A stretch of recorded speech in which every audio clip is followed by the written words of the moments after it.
नमस्ते, मी Snehal करपणकर. SP9 मराठीमध्ये आपलं पुन्हा एकदा स्वागत. तर पाहुयात आजची विशेष बातमी. नुकत्याच पार पडलेल्या जिल्हा परिषद व पंचायत समिती निवडणुकीत हिंगणगाव बुद्रुक गणातील जनतेने दाखवलेल्या विश्वासाबद्दल कृतज्ञता व्यक्त करत कडेगाव पंचायत समितीच्या सभापतीपदी निवड झाल्यानंतर नव्या नेतृत्वाने विकासासाठी प्रामाणिकपणे काम करण्याचा निर्धार व्यक्त केला आहे.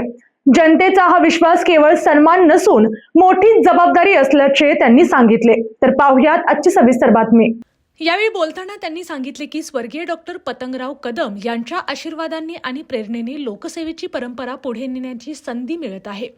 त्यांच्या कार्यातून प्रेरणा घेत तळागाळातील सर्वसामान्य माणसांच्या विकासासाठी काम करण्याचा संकल्प त्यांनी केला आहे. कदम कुटुंबांचा स्थानिक स्वराज्य संस्थांमधील वारसा देखील यावेळी त्यांनी अधोरेखित केला. त्यांच्या आजोबा लोकनेते मोहनराव कदम यांनी 1991 साली खानापूर पंचायत समितीचे सभापती म्हणून काम पाहिले होते.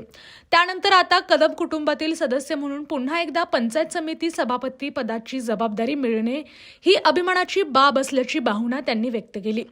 तसेच डॉक्टर विश्वजित कदम आणि डॉक्टर शांताराम बापू कदम यांच्या मार्गदर्शनाखाली कडेगाव पंचायत समितीच्या माध्यमातून गावांच्या प्रगतीसाठी, सामाजिक परिवर्तनासाठी आणि सर्वांगीण विकासासाठी सातत्याने काम करण्याचा संकल्प त्यांनी केला.